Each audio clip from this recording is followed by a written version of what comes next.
श्री गणेशाय नमः। नमस्कार दोस्तों, अर्चना भक्ति में आपका स्वागत है। दोस्तों, आज हम करवा चौथ की व्रत कथा को कहेंगे। तो बहुत समय पहले की बात है कि एक साहूकार के 7 बेटे और उनकी एक बहन करवा थी।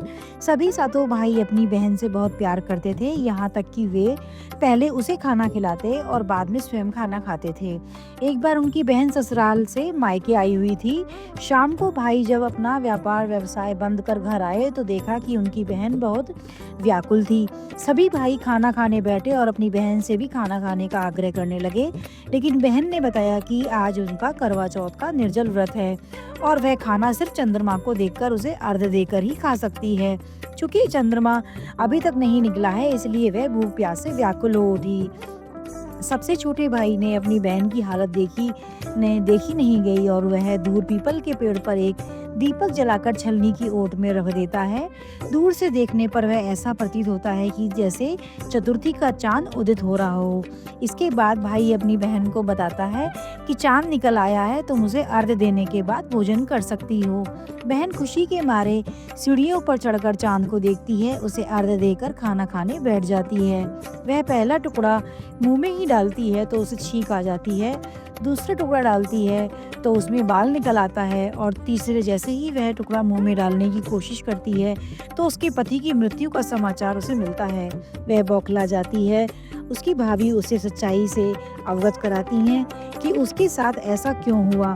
करवा चौथ का व्रत गलत तरीके से टूटने के कारण देवता उससे नाराज हो गए और उन्होंने ऐसा किया है। सच्चाई जानने के बाद करवा निश्चय ही करती है कि वह अपने पति का अंतिम संस्कार नहीं होने देगी और अपने सतीत्व से उन्हें पुनर्जीवन दिलाकर रहेगी। वह पूरे 1 साल तक अपने पति के शव के पास बैठी रहती है, उसकी देखभाल करती है और उसके ऊपर उगने वाली सुई नुमा घास को वह एकत्रित करती जाती है। 1 साल बाद फिर करवा चौथ का दिन आता है। उसकी सभी भाभियां करवा चौथ का व्रत रखती हैं। जब भाभियां उससे आशीर्वाद लेने आती हैं तो वह प्रत्येक भाभी से यम सुई ले लो, पी सुई दे दो, मुझे भी अपनी जैसी सुहागिन बना दो, ऐसा आग्रह करती है। लेकिन हर बार भाभी उसे अगली भाभी से आग्रह करने को कर चली जाती है। इस प्रकार जब छठे नंबर की भाभी आती है तो उसे करवा इसे ही बार दोहराती है।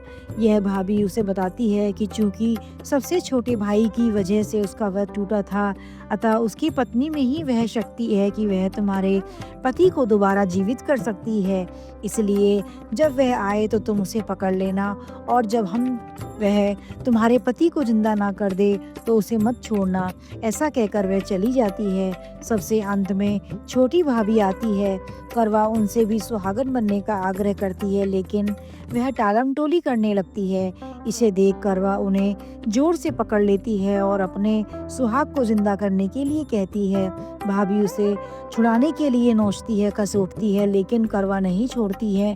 अंत में उसकी तपस्या को देख भाभी पसीज जाती है और अपनी छोटी अंगुली को चीरकर उसमें से अमृत उसके पति के मुंह में डाल देती है।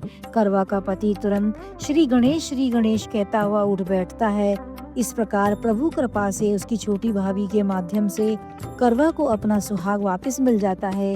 हे श्री गणेश जी, माँ गौरी, जिस प्रकार करवा को चीर सुहाग होने का वरदान आपसे मिला है, वैसा ही सबको भी मिले। जय करवा चौथ माता। जय श्री गणेश।